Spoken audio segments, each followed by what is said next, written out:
감성경제방송 돈다방 미쓰리입니다.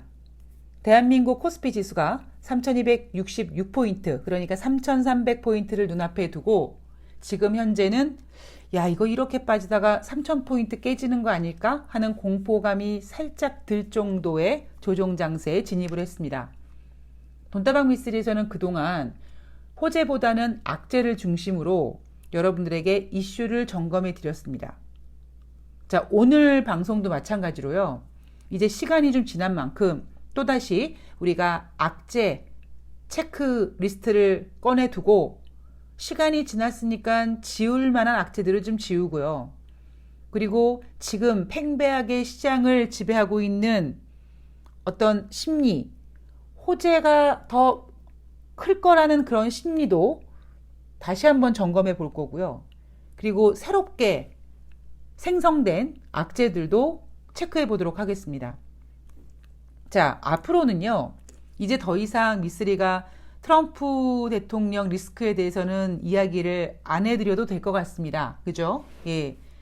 물론 1월 20일 조 바이든 당선자가 백악관에 제대로 입성을 할 수 있느냐, 이 부분에 대해서는 여전히 우려하는 부분이 없지 않습니다만 그 문제는 그쯤 돼서 다시 한번 점검해 드리도록 하고, 트럼프 대통령이 대선 실패를 하고 찐따짓을 하고 시간을 끌고 그러한 것들이 증시에 영향을 끼치지 않을 것이다 라고 제가 여러분들께 토닥토닥 위로를 해드렸으니까 이제 트럼프 대통령의 리스크는 좀 지우도록 하겠습니다.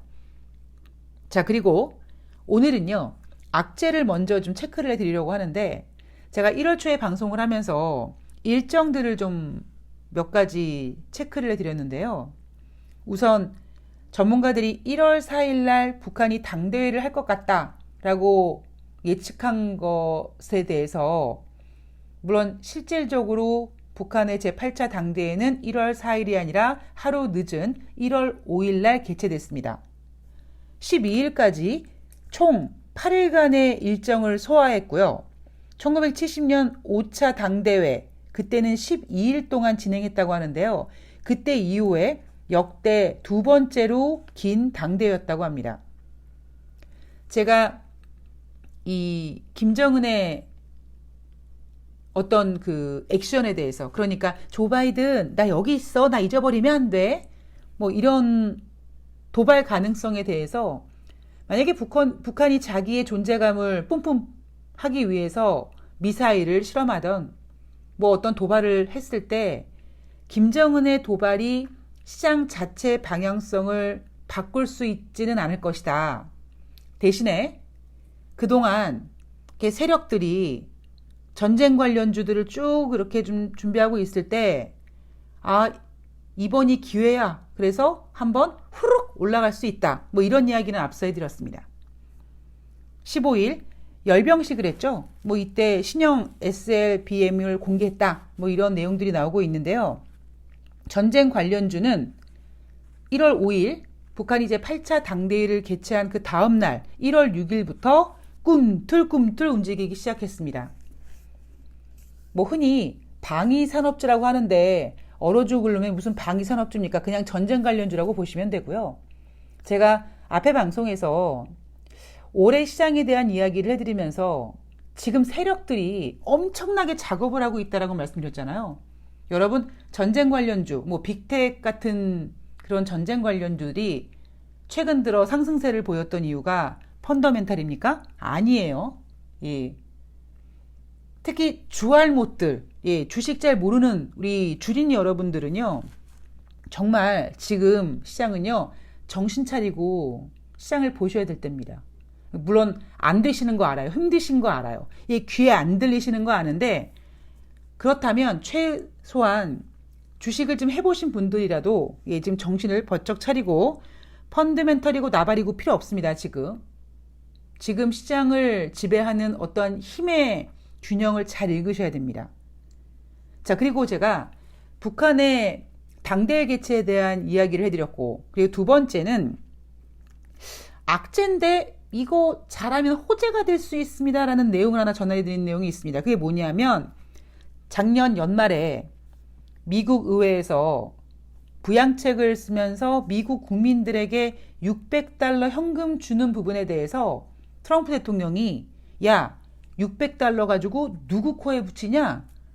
2000달러는 줘야지. 그래서 그 부양책에 서명을 하지 않았습니다.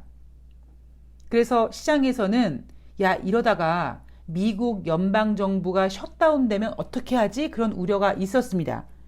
그런데 미쓰가 이렇게 얘기 드렸죠. 뭐 셧다운 해봤자 뭐 영향 끼치지 않을 거고요. 그리고 참 재미있는 게 아마 여러분들도 오늘 방송 들으시면서 아니면 지금 미국에서 진행되고 있는 이런 상황들을 보면서 야, 미쓰리가 참 그래도 시장을 좀 잘 보는구나, 이슈들을 좀 체크하는구나 라고 아마 칭찬해 주실 거라고 생각합니다. 왜냐하면 제가 그때 이런 말씀 드렸습니다. 아니, 미국 의회에서 600달러 현금 주는 거 그걸 트럼프 대통령이 2000달러 줘야 된다고 거부했다. 그러면 어차피 사람이 하는 일이니까 그래? 그러면 600달러 주고 다음에 더 주면 되지 뭐. 그래서 2000달러 만들면 되지. 그래서 잘하면 셧다운은 되게 어려울 것 같고, 왜냐하면 셧다운 돼버리면 지수가 하락할 거고, 그렇게 되면 트럼프 대통령이 더 궁지에 몰릴 가능성이 있거든요. 셧다운 시켜버린 대통령이라고. 그러니까 600달러 주고 다음 부양책에 더 주면 되지. 그래서 그때 연방정부 셧다운의 그 악재가 잘하면은 호재가 될 수도 있다라는 이야기를 해드렸습니다. 그런데 기가 막히죠? 바이든 당선인이 이번에 1조 1천억 달러의 부양책을 내놓고 있는데 그 안에 뭐가 있습니까? 지난번에 트럼프 대통령이 2000달러 줘야 된다라는 그 내용을 부응하기 위해서 지난번에 600달러 주는 거 말고 1400달러 현금 지급하는 내용이 포함되어 있습니다. 물론 바이든 당선인의 이 부양책이 시장에 나와서 시장이 올라가지 못했습니다. 그러나 어쨌든 이슈가 미쓰리가 생각했던 대로 흘러가는 거는 맞죠. 제가 여러분들께 지금 제 자랑을 하고 있는 게 아니라 항상 말씀드리지만 사람이 하는 일이니까 여러분들께서 어떤 문제가 생겼을 때 헉 하고 멘붕 되시는 게 아니라 한번 냉정하게 생각해 보세요. 이 이슈가 정말 악재일까? 이거 호재가 될 수도 있지 않을까? 뭐 이런 식으로 한번 생각의 전환을 해보시라는 의미에서 제가 이런 내용을 전해드리고 있습니다. 자, 그리고 제가 북한이나 이란이나 어떤 적이 혼란스러울 때, 정권이 바뀌든 어떤 그 내부가 좀 뒤숭숭할 때 항상 견제시킨다. 더 이렇게 자극을 해가지고 자신의 존재감이라든가 아니면 어떤 협상 같은 거를 유리하게끔 하려고 한다. 상대방이 흔들릴 때 공격하는 것이다. 상대방이 안정을 취하고 있을 때, 완벽하게 뭔가 무장되어 있을 때는 쉽게 공격하지 못한다. 이런 내용을 전해드리면서 북한이 자신의 존재감을 뿜뿜할 수 있고, 그리고 이란도 마찬가지죠. 그런데 이란은 그래도 미국을 대놓고 공격하지 못하고 만만하게 개동참여하고 대한민국 지금 우리나라의 선박을 납포한 상태입니다. 대놓고 얘기하는 거는 환경오염 때문이라고 하지만 결국 이란 원유 수출 대금 때문이고, 이란 원유 수출 대금은 미국이 야, 한국 니네 이란한테 원유 수출 대금 이거 지급하지 마, 이런 미국의 정책으로 인해서, 미국의 어떤 결단으로 인해서 우리가 진행되지 못하고 있는 부분이다 보니 원래 이란이 노리고 있는 거는 우리나라를 자극해서 우리나라가 미국한테 그거 좀 풀어줘, 이렇게 좀 징징거릴 수 있도록, 우리가 당구로 얘기하면 쓰리 쿠션으로 이렇게 가는 거죠. 지금 그런 행동들을 이란이 하고 있습니다. 그런데 지금 현재 미국은 코로나19며 조 바이든의 어떤 당선인의 이제 백악관 입성을 두고 이란까지 신경 쓸 만한 지금 여지는 없고요. 그리고 이번에 김정은도 미사일을 쏘기보다는 역대 두 번째로 긴 당대회를 진행하면서 자신의 존재감을 뿜뿜했기 때문에 일단 미국은 가장 우선돼야 될 게 뭐냐면 바로 조 바이든 당선자가 백악관에 무사히 입성을 하는 겁니다. 이제 그 다음에 좀 자리를 잡고 뭐 북한에 대한 어떤 생각, 이란에 대한 생각들을 하나하나씩 이제 진행해 갈 거 아니겠습니까? 자, 그리고 이제 호재를 좀 점검해 드릴까 하는데요. 지금 시장의 호재는 뭘까요? 예, 백신이 지금 보급되고 있다. 지난번에 91살 먹은 영국의 할머니가 2차 접종까지 잘 맞았다. 그리고 백신 개발, 우리나라도 마찬가지로 우리나라도 이제 2월부터 백신 접종한다고 하죠. 여러 개 회사들의 백신 접종이 진행되고 있습니다. 물론 뭐 어떤 나라에서는 백신 주사 맞고 사망하는 사람들이 생겼다. 그런데 사망한 사람들의 그 내용을 보니 약간 연령이 있는 분들, 예, 그런 분들이 사망했다. 그런 분들이 몇 명 사망했다고 지금 이 백신 접종을 포기할 수는 없는 거죠. 막을 수는 없는 겁니다. 제가 앞서 방송에서 산책하는 개 시나리오 첫 번째, 두 번째, 세 번째를 전해드렸습니다. 그리고 지금 동학개미들이 이렇게까지 주식시장을 사는 이유는 그 세 가지 시나리오 중에 첫 번째 시나리오만 보고 사기 때문이다. 근데 언뜻 보면요, 그럴 수 있거든요. 이제 백신 접종을 하면 코로나19가 없어질 거고, 이렇게 돈을 풀면, 그리고 굳이 돈을 풀지 않더라도 마스크를 이제 벗어버리고, 뭐 자영업 하시는 분들, 이런 사업 하시는 분들, 이런 분들 다 제대로 정상적으로 이제 시스템이 돌아가면 경제가 회복될 것이다. 뭐 이러한 기대감 때문에 주식시장이 이렇게까지 올라가는 거 아니겠습니까? 현실은 답답하지만 주식이란 녀석은 미래를 땡겨 쓰는 스타일을 갖고 있다 보니까 동학개미들은 그 미래를 보고 열심히 지금 베팅을 하고 있는 거고요. 그리고 두 번째 호재는 뭐냐면 바로 저금리에 따른 주식 예탁자금이죠. 동학개미 운동이라고 불리우는 이 개미들의, 이 개인 투자자들의 매수가 과연 돈이 어디서 저렇게 생겨날까? 은행에 놔도 이자도 제대로 못 나와, 부동산도 저래, 마땅히 투자할 데가 없어. 근데 주식시장이 올라가네?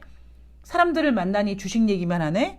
나도 한번 주식 해볼까? 이래서 뛰어든 지금 개인들이 지금 시장을 이렇게까지 끌고 가고 있습니다.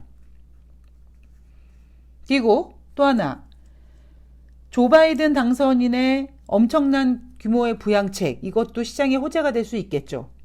물론 앞서 말씀드렸듯이 막상 부양책을 기대한다라는 내용이 나왔지만 뉴욕 증시는 지금 올라가지 못하고 있습니다. 자, 지금 제가 시장을 지배하고 있는 악재와 호재를 정리해 드렸습니다. 그럼 이제는 우리가 알았어. 호재와 악재가 이런 내용이 있다는 건 알았어. 근데 지금 시장이 왜 이러니? 라고 궁금해 하시겠죠? 자, 우선 금리 상승에 대한 부담감이 미국 뉴욕 주식시장을 지금 누르고 있다. 제가 방송을 복귀한 다음에 여러분들께 2021년 화두는 인플레다. 인플레가 될지 모르겠다. 라고 말씀을 드렸습니다.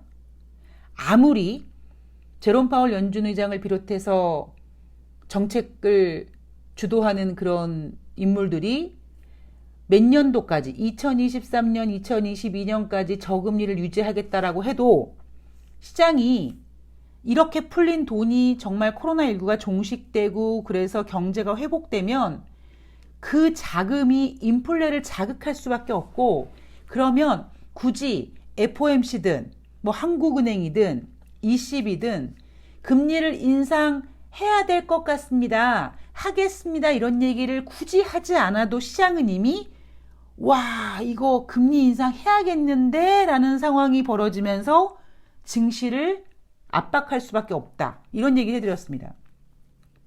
그리고 제가 앞서서 트럼프 대통령에 대해서 뭐 재선 안 될 거예요. 뭐 이런 얘기 쭉 해드리면서 저는 개인적으로 저는 개뿔도 없지만 쥐뿔도 모르지만 제가 봤을 때 제롬 파월 연준 의장의 능력을 난 모르겠다. 이런 얘기를 방송에서 해드린 적이 있습니다.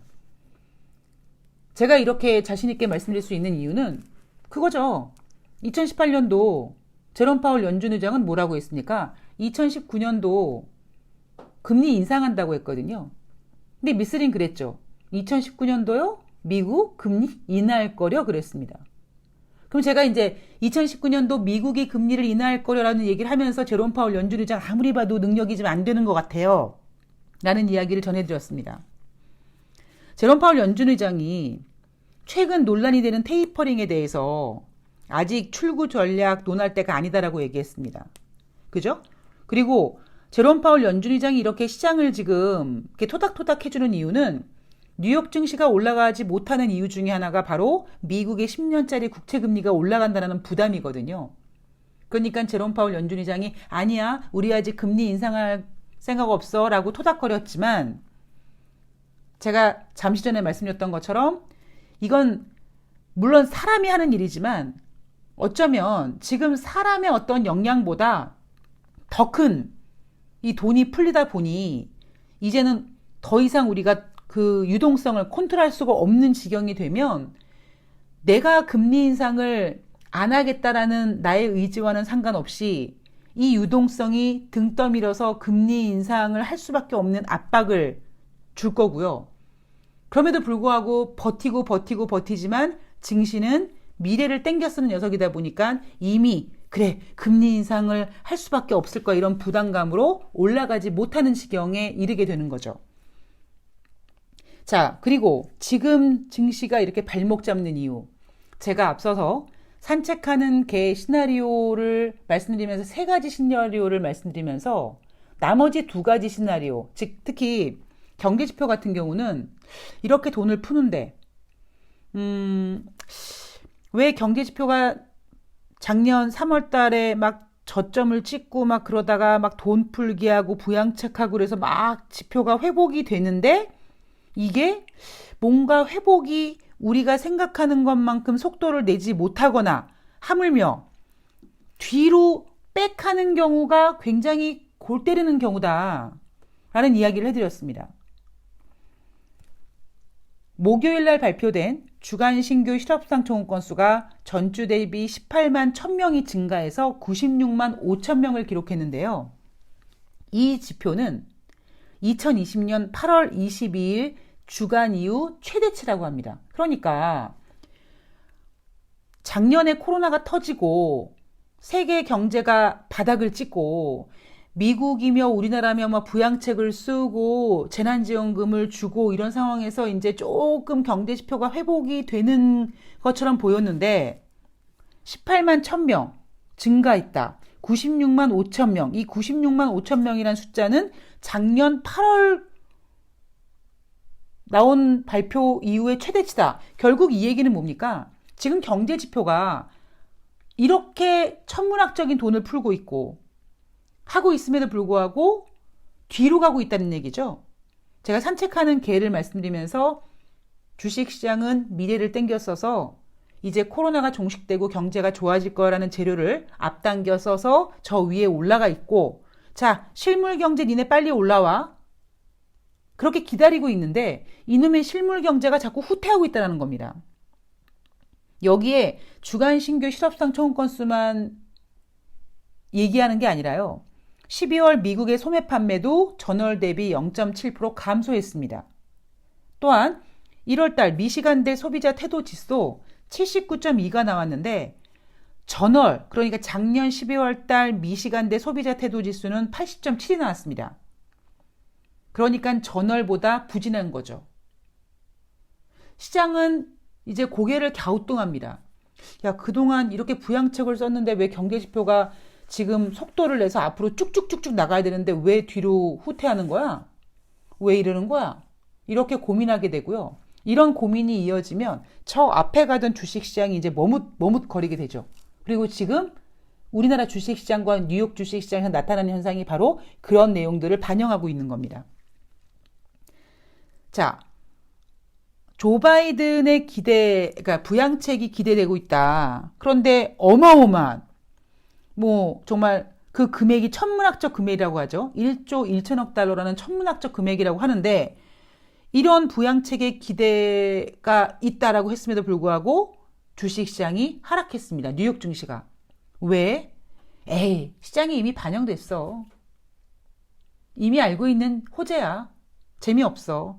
특히 주식은요, 먼 미래를 자꾸 보다 보니까, 야, 미국이나 중국이나 지금 유럽이나 각국들이 부양책을 쓰기 위해서 이렇게까지 돈을 때려놓고 있는데, 결국 그 돈을 어디서 뽑겠습니까? 결국 부채 땡겨 쓰는 거잖아요. 미국 같은 경우는 국가 부채가 지금 GDP의 100%가 넘는 상황에서 이제 어느 시점, 그러니까 그 어느 시점이 언제냐면 백신 접종을 맞아서 이제 전 세계적으로 혹은 미국 자체만으로도 집단 면역이 생겨서 경제가 조금 활성화가 되고 그런다 그랬을 때 조 바이든은 어느 시점에서 이 국가 부채를 줄이기 위해서 증세를 할 것이다 라는 전망이 나오고 있는 거죠. 그리고 증세는 결국 주식시장의 악재다 보니 뉴욕 증시가 지금 저렇게 멈칫멈칫하고 있는 겁니다. 자, 그리고 지금 제가 말씀드리고 있는 내용들, 그러니까 조 바이든 표 부양책이 이미 시장에 반영됐다. 이거는 왜 증시가 올라가야 되는데 왜 올라가지 못하지?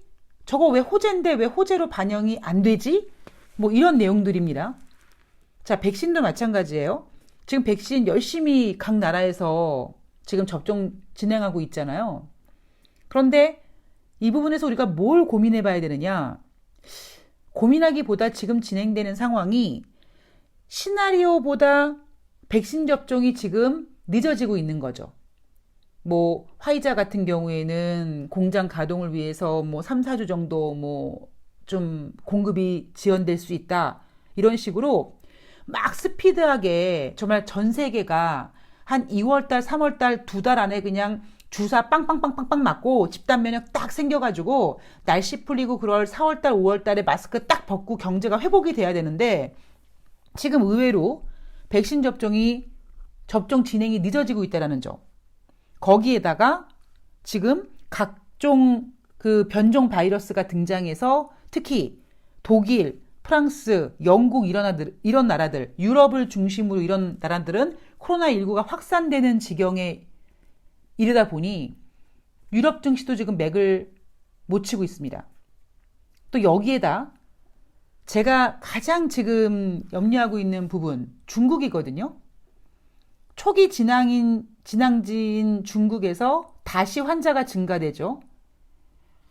앞서 제가 뭐 중국이 위안화를 좀 세계화 시키려고 뭐 노린다. 지금 미국이 저렇게 흔들리고 있고 미국 지금 되게 쪽팔린 상태거든요. 그러니까 어쨌든 그런 상황이 진행되는 가운데 중국이 뭔가 반격을 노린다 이런 얘기를 해드렸습니다. 그런데 그렇게 할 수 있었던 이유가 중국에서 맨 처음에 코로나19가 발생됐을 때 베이징은 무사했거든요. 우한이라는 지역에서 퍼졌죠. 우한에 퍼져서 그게 전 세계로 퍼진 거죠. 미국 같은 경우에는 뉴욕에 큰 타격을 입었기 때문에 미국이 흔들린 거죠. 그런데 만약에 지금 다시 중국에서 코로나19 확진자가 증가되고 있다. 이게 만약에 이번에 중국의 베이징이라면 문제가 굉장히 심각해집니다. 제가 앞서서 중국의 어떤 뭐 국유 기업들이 디폴트 된다. 뭐 그게 도대체 왜 그러는 거냐. 뭐 위안화를 좀 세계화시키기 위해서 미리 선반영하느라고 막 정리하는 거다. 뭐 이런 내용들을 좀 전해드렸는데 만약에 이 중국의 우한이 아니라 이제 중국의 코로나19가 우한이 아니라 이제 베이징에서 만약에 확진자가 늘어나게 되면 우리가 흔히 얘기하는 그 조우려다가 말았다라는 거. 조우려다가 만 것뿐만 아니라 굉장히 이 문제는 심각해집니다. 만약에 베이징에서 이 문제가 크게 이제 만약에 확진자가 늘어난다면 저는 그때 다시 중국의 금융 시스템 뭐 부채 문제가 아마 다시 우려스럽다는 얘기를 여러분들께 전해드릴지도 모르겠습니다. 그러니까 지금 이미 반영되었다라고 해서 천문학적인 엄청난 부양책도 시장에 먹히지 않고 있고요. 그리고 우리가 예상했던 그런 긍정적인 시나리오보다 백신 접종이 좀 늦어지고 있고 변종 바이러스로 코로나19 확진자가 유럽 같은 경우는 점점 더 늘어나고 있고요. 여기에 만약에 중국에서 그것도 베이징에서 환자가 늘어나게 되면 정말 골치 아픈 문제가 발생이 됩니다. 여기에 새로운 또 신경 쓸 건더기가 하나 생겼습니다. 바로 이탈리아거든요. 제가 1년 2개월 전에 이탈리아에서 그 이탈리아 정치 연정됐을 때 제가 그랬죠. 얘네 좀 시간 지나가면 얘네 또 깨질 거다. 왜? 애들이 동상이몽이거든요. 그러니까 어찌어찌 하다가 그냥 잘해보자 그러고 이렇게 했지만 서로 뜻이 다르기 때문에 얘네는 언젠간 또 깨질 거다. 근데 지금 벌써 1년 2개월 만에 극우 동맹당과 포퓰리즘 정당 오성운동의 연정이 깨졌다라는 내용이 나오고 있습니다. 이탈리아의 정치 문제가 뭐의 문제냐? 여러분 2011년도에 뭐 그리스 디폴트 된다, 이탈리아 디폴트 된다, 뭐 스페인 디폴트 된다 이런 얘기 들으셨잖아요. 얘네 이탈리아가 이 빚이 어마어마한 애들입니다. 그러니까 빚이 어마어마하고 힘드니까 더 이렇게 정치적으로 시끄러울 수 있어요. 그러면 지금 영국이 유럽연합에서 나간 상태에서 미쓰리가 생각했을 때 언젠가는 저는 유럽연합은 붕괴될 거라고 보고 있는 사람인데 이렇게 이탈리아가 시끌시끌해지고 이렇게 정치적으로 시끌시끌해지고 그러면 얘네 또다시 어떤 그 재정 적자에 대한 이야기 나올 수 있을지도 모릅니다. 왜? 지금 대부분 모두 그럴 거거든요. 지금 미국 주식시장이 천문학적인 부양책에도 힘을 내지 못하는 이유가 이미 반영됐다라고 하지만 앞을 걱정하는 거죠. 아니 미국 지금 국가 부채가 GDP의 100%인데 이거 나중에 어떻게 감당할 거야? 미쓰리가 늘 그러잖아요. 나중에 뒷일을 좀 생각해봐야죠. 이거 어떻게 회수할 거예요? 이 유동성을 이거. 그거를 지금 시장에서 걱정하고 있는 겁니다. 그리고 시장에 대한 이야기, 우리나라 시장에 대한 이야기를 간단하게 해드리면 저는 제가 앞서 방송에도 말씀드렸지만 우리나라 증시는요. 어떤 뭐 문제가 생겨서 우리나라뿐만 아니라 전 세계적으로 뭐 금융위기든 뭐 IMF든 어떤 일이 생겨서 다 개인들 털리고 그냥 기관들 털리고 그냥 지수 막 하락하고 있는 상태에서 외국인들이 어느 시점부터 처음엔 조금씩 야금 하다가 나중엔 하루에 뭐 1,000억, 2,000억, 3,000억 이렇게 쭉 꾸준히 매입해서 우리나라 코스피를 어느 정도 레벨을 올려놓습니다. 그럼 사람들이 이제 그때 다시 주식시장으로 눈을 돌립니다. 그러면서 금융회사에서 펀드를 만들고 기관 투자자들에게 자금을 쥐어주죠. 그럼 그들이 그 외국인들의 물량을 같이 이제 소화하면서 받아내면서 매수를 하기 시작합니다. 그러면 지수는 한 단계 더 레벨되겠죠. 그 물량을 누가 받습니까? 개인들이 받고 있습니다. 지금 개인들이 미친 듯이 사고 있잖아요. 제가 앞서 방송에서 아마 이 동학개미들이 그래 우리가 지수를 뭐 지켜야 돼 아마 이런 그 어떤 의무감 내지는 그런 뭐라 그럴까요? 그런 무슨 뭐 애국심 비스무리한 게 발동돼서 지금 그런 심리로 주식을 살지도 모르겠습니다. 분명히 없지 않아 있을 거예요. 제가 그랬잖아요. 마치 제가 옛날에 미친 듯이 막 매매할 때 코스피, 코스닥 전 종목을 다 매매할 때 제가 그 종목의 가격을 제가 만들고 싶은 거예요. 야 이거 9,700원인데 내가 이거 조금만 막 더 사가지고 이거 내가 10,000원 찍어야지. 이런 뭔가 이상한 좀 그런 책임감과 의무감이 생기거든요. 그러니까 지금 우리나라 동학개미라는 그런 어떤 세력들이 전 세력이라고 보지 않습니다. 개인들의 매매는요 모래알입니다. 그리고 제가 개인들의 힘을 비하하는 게 아니라 시스템적으로 그렇습니다. 어쩔 수가 없어요. 그렇기 때문에 지금 동학개미라고 이제 자칭하면서 개인들이 이렇게 매수를 하잖아요. 미쓰리는 뭘 걱정하냐면 이렇게 개인들이 매집한 물량을 과연 누가 받아줄까요? 외인들은요 절대 받아주지 않습니다. 외인들은 이런 시점에서는 받아주지 않습니다. 제가 앞서 방송에서 외국인들이 뭐 몇천억 샀는데 그거는 그냥 뭐 선물로 이렇게 걔네들이 다 베팅하고 그래서 그런 거지 의미를 두지 않는다라고 말씀드렸잖아요. 제가 그 방송을 올린 다음에 그 이후에 외국인들이 제대로 사준 적이 있습니까? 안 사요. 하물며 이제 기관들은 대놓고 매도합니다. 근데 이 시점에서 뭐가 문제냐? 3,000이요? 깨지겠죠. 우리가 만약에 더 가기 위해선 조정을 되게 확실하게 받아야 되고요. 그리고 이제 이 시점에서 만약에 조금만 지수가 더 빠지면 뭐가 문제냐면 개인들이 빚을 얻어서 산 신용 물량들이 자기네들과 원치 않는 반대 매매가 나오게 됩니다. 그럼 지수의 하락을 더 유도하겠죠. 이 주식시장이요. 뭐 펀더멘털로 가고 뭐 이런 거 물론 뭐 틀린 말은 아닙니다만 제가 주식시장에 몸담고 있으면서 제가 알고 있는 주식은요. 그렇게 단순하지 않고 정말 사람의 머리에서 나올 수 있는 그 엄청난 생각들을 다 반영하는 것처럼 엄청난 변수들과 엄청난 내용들이 담겨져 있거든요. 여러분들이 만약에 저에게 미쓰리 3천 깨질까요? 당연히 깨지죠. 개인들이 이렇게 또 막 사가지고 이대로 그럼 곤두박질을 치느냐 이대로 곤두박질을 치기 위해서는요 뭐가 있어야 되냐면 시스템적인 문제가 있어야 됩니다. 근데 만약에 시스템적인 문제가 발생되지 않는다라고 가정해서 그러니까 즉 아까 제가 뭐 미국의 국채 금리가 뭐 올라가고 뭐 인플레 우려가 뭐 이런 얘기를 해드렸잖아요. 이거는요 시스템적인 문제가 아니에요. 그런데 만약에 제가 아까 전해드렸던 악재 중에 중국 베이징에서 코로나19 확진자 수가 뭐 증가되고 있다. 뭐 이런 얘기 터지면 이거는 시스템적인 문제는 아니지만 시스템적인 문제인 것처럼 확대될 수 있다는 거죠.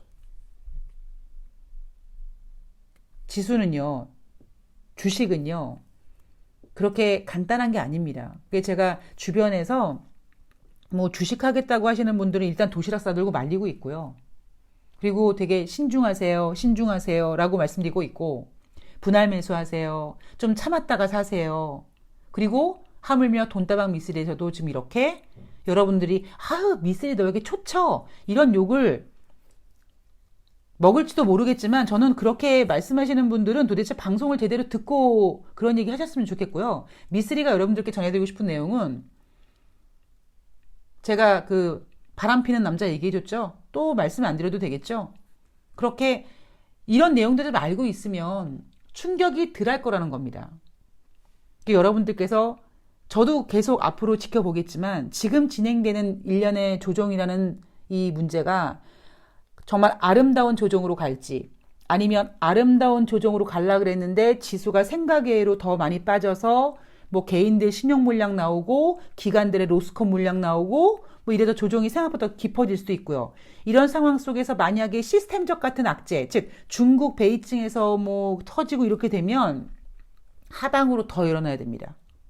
그리고 상방은요, 위로는요, 아까 천문학적인 부양책에도 불구하고 미국 주식이 올라가지 못하는 이유, 저는 이렇게 표현해 드릴게요.